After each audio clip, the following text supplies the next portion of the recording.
2009. Los Ministerios de Agricultura y Desarrollo Productivo, junto al Instituto Nacional de Tecnología Agropecuaria, INTA, comienzan el balance de biomasa con fines energéticos en Argentina. Una evaluación integral que busca estimar toda la materia orgánica, vegetal y animal, tanto de origen natural como derivada de actividades agrícolas y ganaderas e incluso de residuos urbanos. Actualizado y publicado en 2020 con el auspicio y la asistencia de la Organización de Naciones Unidas para la Alimentación y la Agricultura, FAO, el informe ubica a las provincias del centro y noreste entre las de mayor potencial de recursos biomásicos del país, apto para generar energías renovables. 2011. La Facultad Regional Buenos Aires de la Universidad Tecnológica Nacional, UTN, inicia el proyecto de energía undimotriz, con el propósito de desarrollar un dispositivo capaz de aprovechar la energía generada por las olas del mar. Posteriormente, la UTN firma un convenio con la empresa argentina QM Equipment para validar el diseño y comenzar la construcción del primer equipo de energía undimotriz del país.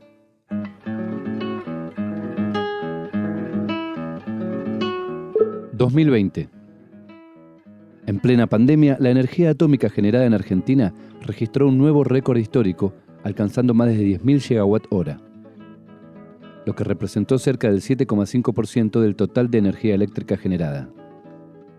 Emblema principal del desarrollo tecnológico autónomo, la Comisión Nacional de Energía Atómica, creada en 1950, participó en el diseño y la construcción de las 3 centrales nucleares que están en marcha en el país. Atucha 1 y Atucha 2, localizadas a la vera del río Paraná de Las Palmas, en el partido de Zárate, provincia de Buenos Aires, y la central nuclear Embalse, situada en la costa sur del embalse del río Tercero, provincia de Córdoba. Soy Federico Nasif y les doy la bienvenida a Transición Energética Argentina,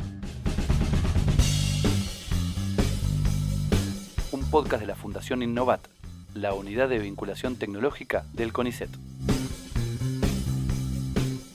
Episodio 5. Región Centro y Noreste Argentino.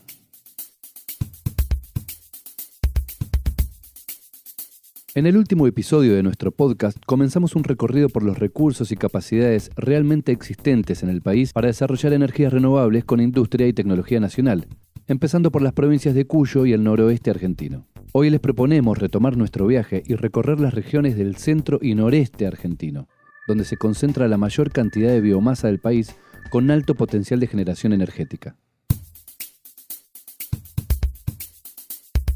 Daniel Grasso es bioquímico del Instituto de Investigación de Suelos del INTA, el Instituto Nacional de Tecnología Agropecuaria, donde coordina el proyecto de desarrollo de procesos para la transformación de biomasa en bioenergía.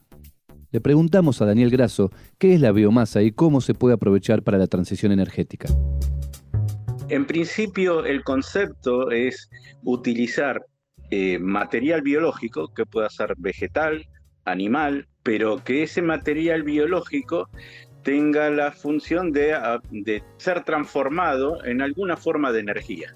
Si uno va al concepto físico-químico, digamos, y biológico, digamos, a ver, el petróleo también es orgánico, tiene origen orgánico, etc. La diferencia de esta biomasa con respecto a los derivados del petróleo, etc., es que proviene de un sistema que se está, digamos, recircularizando, reciclando continuamente. El petróleo es un depósito, digamos, antiguo, y bueno, y de alguna manera eso de poder reciclar esta fuente de energía nos permite que no haya, por ejemplo, una acumulación de gases de efecto invernadero. El hecho de que sea una energía renovable, que sea una materia prima para una energía renovable, es importante, pero a su vez tiene ciertos requisitos. O sea, no es solamente tecnológico, sino un requisito conceptual. Esta biomasa, de alguna manera, tiene que provenir de fuentes en las cuales no alteren, digamos, de alguna manera el ambiente, no lo perjudique. Conceptualmente es una masa, es una materia prima que se utiliza para obtener energía y otras cosas más. Energía con material biológico, que puede ser, desde plantas, animales, hasta algas. Hay un montón de fuentes biológicas. Partiendo entonces de esta definición conceptual, ¿cuál es la importancia del balance de energía derivada de biomasa en Argentina elaborado con la participación del INTA? El balance energético, la biomasa, está disponible, existe, pero no siempre es accesible desde varios puntos de vista. Legales, como decíamos, hay bosques, hay reservas naturales que están protegidas y no se pueden tocar. O sea, si bien la biomasa está ahí, pero no se puede tocar, entonces hay restricciones legales. Hay restricciones desde el punto de vista de la accesibilidad. O sea, la biomasa puede estar, pero no hay caminos para acceder, no hay forma de transportarlas, entonces con eso hay varios requisitos que hace que esa oferta de biomasa que tiene nuestro país en realidad no sea, digamos, tal. Hay que ponerle ciertos límites. El propósito de la interacción que tuvimos con el Ministerio de Agricultura y de desarrollar un proyecto en el cual, o acompañar al Ministerio de Agricultura en un proyecto en el cual consistió en eso, en evaluar las diferentes biomasas que había en diferentes provincias. Esto es un trabajo que ya se había empezado a hacer en algunas provincias. Nosotros nos involucramos con el programa ProBiomasa, que forma parte del Ministerio de Agricultura, para acompañarlos y hacer un testeo, un monitoreo de estas biomasas en distintas provincias y hacerlo a una escala que todavía no se estaba haciendo, o sea, a una escala departamental, y poder entonces tener un monitoreo más exacto de cuál era la oferta directa de biomasa que había en tal región en tal provincia y qué tipo de biomasa y cuál era la disponibilidad que había, qué restricciones había, qué accesibilidad de caminos había. ¿Cuáles fueron los principales resultados del balance actualizado y cómo debería continuar a futuro este trabajo realizado? En forma muy general, lo que vemos es que hay una gran diversidad de biomasas. Que cada región, cada provincia, digamos, o cada región, tiene una predominancia de un tipo con respecto a otro, producto de su propia actividad y de la propia demanda. Por ejemplo, en Misiones, el consumo de la biomasa actual está liderado por las papeleras.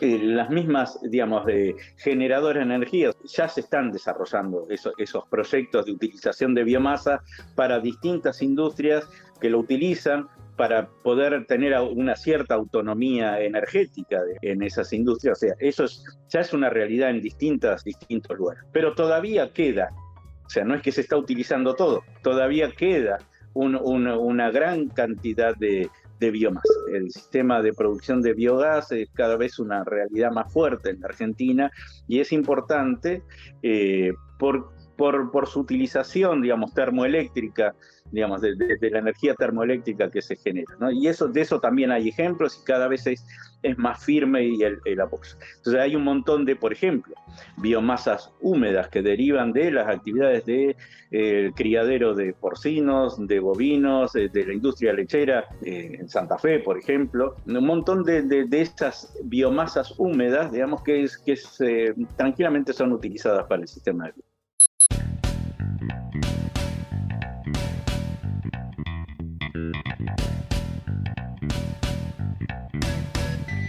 La Argentina cuenta además con un extenso litoral marítimo que supera los 4.500 kilómetros de longitud. Sofía Díaz Vélez es ingeniera industrial por la Universidad Nacional de Mar del Plata y trabaja en QM Equipment, una empresa argentina desarrolladora de equipos para el sector petrolero.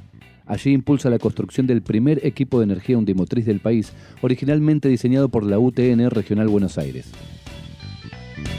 Le preguntamos a Sofía Díaz Vélez cómo fue que ingresaron las energías renovables en su trayectoria profesional y cuál fue el origen del proyecto Undimotriz para poder aprovechar la energía generada por las olas del mar. Yo me gradué como ingeniera industrial en el año 2015 y en ese momento estaba buscando tema de trabajo final de carrera y la verdad es que de energías renovables mucho en la carrera no teníamos algo ahí, un pantallazo, pero muy por arriba. Y había escuchado sobre la energía undimotriz y tuve la suerte de que justo en Mar del Plata, en el año 2014, cuando yo estaba pensando hacer este trabajo final, se llevó a cabo el primer seminario internacional de energías marinas. Y fui. Y en esa oportunidad también conocí a la gente, a los investigadores de la UTN que estaban trabajando con energía unimotriz y decidí encarar el trabajo final de carrera por ahí.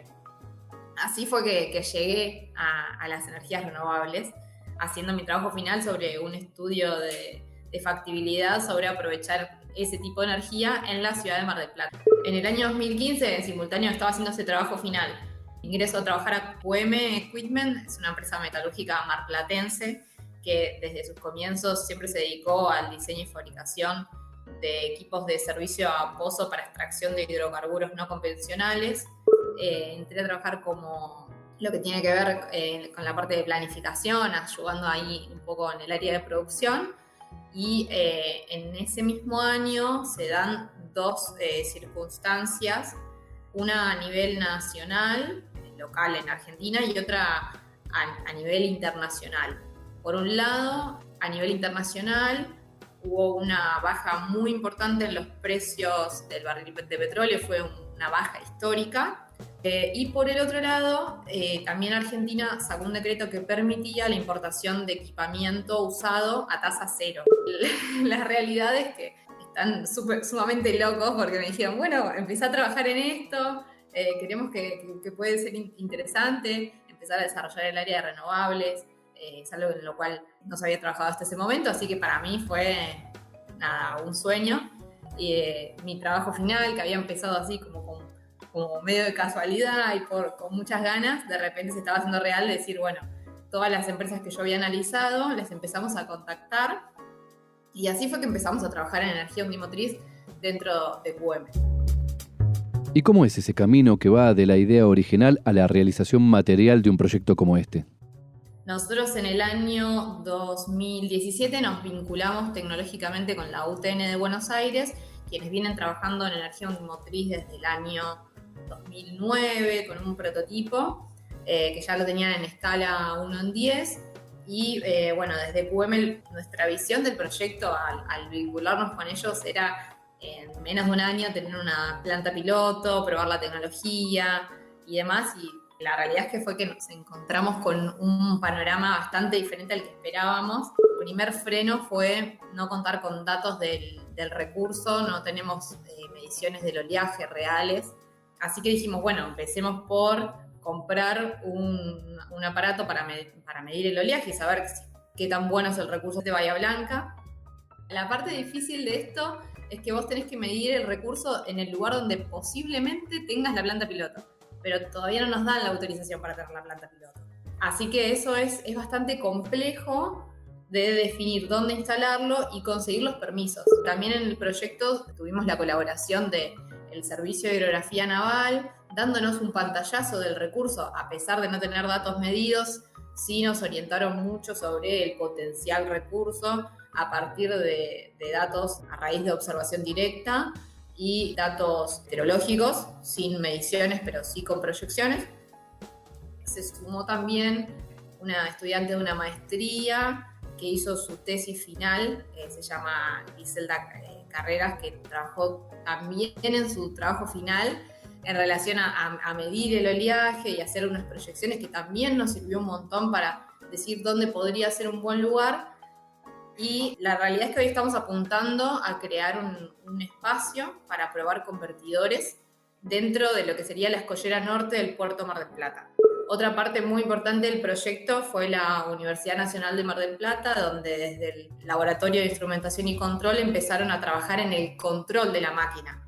Si bien la UTN ya tenía su prototipo y todo su diseño mecánico, faltaba el desarrollo de la parte de control del prototipo. Así que bueno, se trabajó en eso. Durante todos estos años fuimos dando un montón de pasos que yo siempre digo, es como que son pasos que son importantes pero que no son tangibles. Pero por el otro lado también, si existen otros desarrollos en Argentina, nosotros lo que queremos es dar ese marco para que vengan a probarlos. Desde QM, facilitar, desde ser como una especie de consultor de obra, de tecnología, ¿no? Al momento desde la universidad muchas veces ocurre que se piensa un diseño espectacular y a la hora de querer fabricar eso sale caro o es imposible conseguir. Entonces, desde QM lo que queremos es hacer la fabricación de convertidores de energía unimotriz, poder obtener los permisos, poder medir el recurso. Son las cosas que a nosotros nos fueron trabando todos estos años y nosotros queremos resolverlas para el día de tener una tecnología que se pueda llevar al mar y que se den todas estas condiciones, nosotros ya tener todo este camino recorrido, que fue lo que hasta el momento de hoy nos impidió poder instalar un convertidor.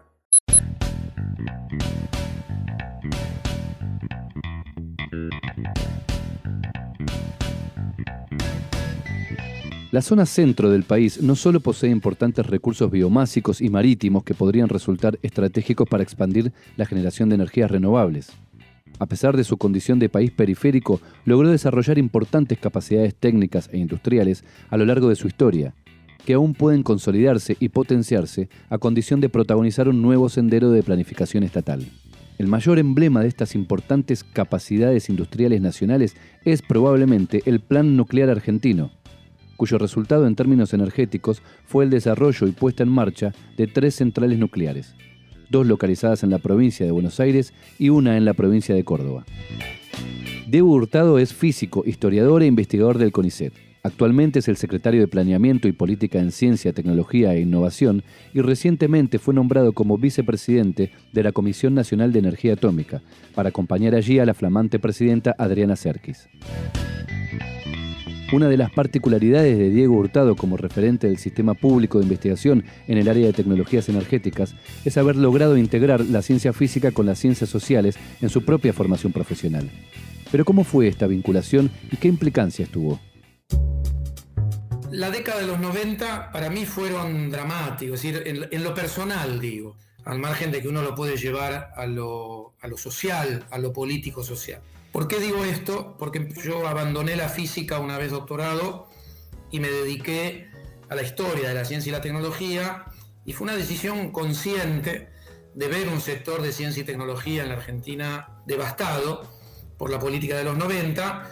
Yo, la verdad que desde mi adolescencia me involucré en política, no digo militar, la militancia vino después. Yo abandoné la física en algún sentido buscando alguna otra cosa que tenía alguna raíz política. Yo lo fui a buscar a la historia de la ciencia. Empecé una carrera de gestión en paralelo con una carrera de historiador. Pasar de físico a historiador, yo me lo tomé muy en serio, el reconvertirme en historiador, al punto de hacer muchos cursos de posgrado en la Facultad de Filosofía y Letras, trabajar la metodología de la historia.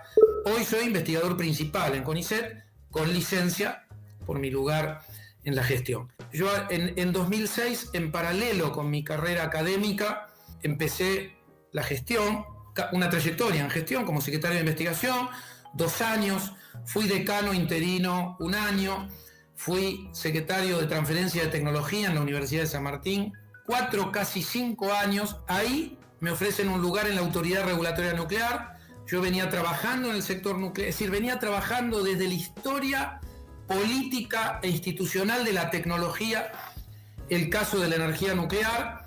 Eso me llevó a involucrarme políticamente con el sector nuclear, y eso explica que yo haya llegado a ser presidente de la Autoridad Regulatoria Nuclear en el 2015. El sector nuclear representa en Argentina alrededor del 5% de la energía eléctrica producida e inyectada en el sistema argentino de interconexión. ¿Cómo es el entramado de empresas que está detrás de esa producción localizada en Buenos Aires y Córdoba? Cuando uno mira el sector energético en la Argentina, el sector nuclear claramente se diferencia, porque lo que uno encuentra son cadenas de valor nacionales que son acompañadas por capacidades científico-tecnológicas nacionales activas, es decir, que trabajan para sostenerse en el tiempo. Y en ese sentido, cuando uno habla del sector nuclear como sector energético, lo que se encuentra es lo que podríamos llamar un ecosistema institucional empresarial. Probablemente cuando utilizamos el concepto de ecosistema no lo encontremos con la densidad con la que se puede hablar de un ecosistema, de una economía en desarrollo, pero sí claramente hay lo que podríamos llamar un ecosistema, o si se quiere, pensando en un país en desarrollo, un protoecosistema, donde uno ve una institución pública que es el corazón y que empezó siendo en algún sentido la semilla del sector nuclear, que es la Comisión Nacional de Energía Atómica, pero alrededor de la Comisión Nacional de Energía Atómica, yo digo, la cadena de valor del combustible nuclear, con empresas como Conuar, como Dioxitec, una empresa como Nucleoeléctrica, que se encarga de la operación de las centrales, pero también del diseño y construcción de centrales nucleares, y alrededor de estas empresas, que en algún sentido son como la columna vertebral, un entramado importantísimo de otras empresas, básicamente pymes, que acompañan, que crecen, que se retroalimentan en términos de procesos de aprendizaje del sector nuclear, que estrictamente desborda el ámbito de lo energético, porque podríamos pensar en medicina nuclear y otras actividades, pero si nos concentramos en el sector energético, me parece que esta fotografía sintetiza aproximadamente lo que podríamos entender como un ecosistema de producción de energía nucleoeléctrica. Y por último, ¿cuál crees que sería el potencial futuro del sector nuclear argentino y su relevancia para una agenda de transición energética? Los países como la Argentina, los países en desarrollo, tienen que pensar la transición energética como vector de desarrollo, como oportunidad de industrialización, como una coyuntura que puede transformarse en favorable si la transición nos permite generar políticas científico-tecnológicas que le permitan a la Argentina diseñar, elaborar, en algún sentido, encontrar su propio sendero de transición para llevar adelante esta triple misión: descarbonización, compromiso con aportar como país a la mitigación del cambio climático, pero también como vector de industrialización y de generación de capacidades científico-tecnológicas, y estos tres componentes van juntos. Segundo, la energía nuclear es una energía de base, es decir, es una energía que puede complementar este problema que tienen las energías renovables, que tienen que ver con intermitencia. Y tercero, la Argentina desarrolló enormes capacidades en el sector vinculado a la producción de energía nuclear. Una de las grandes apuestas de la política nuclear argentina está en la central Karen, que es lo que se llama un SMR, ¿no? Small Modular Reactor, es decir, un reactor modular pequeño, y entonces esto es una motivación adicional.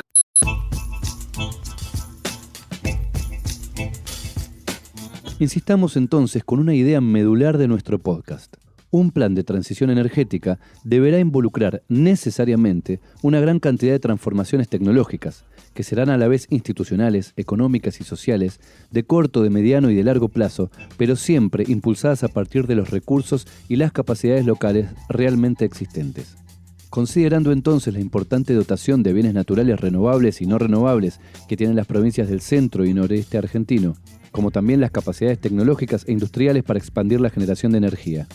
Cerremos este quinto episodio de nuestro podcast con una pregunta de cara al futuro. ¿Qué necesitamos para poder iniciar el largo camino común de la transición energética nacional? Daniel Grasso, Instituto de Investigación de Suelos del INTA. El INTA, tanto institucionalmente como a través de sus investigadores, se ha involucrado desde hace mucho tiempo en la temática de bioenergía. Así que, digamos, tiene una trayectoria y tiene una idea de cómo hacerlo, y cada vez que ha tenido la oportunidad se ha integrado con otras instituciones y con otros actores, tanto privados, colaborando. O sea, el INTA puede colaborar, dado a que es bastante multidisciplinar, puede colaborar en distintos aspectos, digamos, que son necesarios para esta transición energética. O sea, insisto, el hecho de participar en energías renovables hay energías renovables que, digamos, son más directamente, conceptualmente, son más claras. En el caso de la biomasa y en el caso de, por ejemplo, un tipo de energía, biocombustibles. Por otro lado, digamos, el análisis de ciclo de carbono, o sea, el proceso, cuán ambientalmente amigable es. Y entonces, el INTA ha aportado en esos dos aspectos fuertemente, tanto en los análisis de ciclo de vida, digamos, como en el análisis geoespacial, digamos, el uso de las tierras, que tanto se reclama en el exterior para considerar de que es un biocombustible. En otro aspecto, por ejemplo, en el biogás, también hay un relevamiento, hay lugares posibles, incentivamos, de alguna manera colaboramos en distintos proyectos de instalación de biogás. ¿Por qué? Porque también el biogás lo que tiene es que es más regional, es más local, y eso entonces se puede hacer sin necesidad de una infraestructura tan grande y beneficia con mano de obra, etcétera, a toda una región, digamos, tanto en su independencia energética y en los productos que se obtienen, sino que también en la mano de obra. Tiene un buen impacto social. Sofía Díaz Vélez, Universidad Nacional de Mar del Plata y QM Equipment.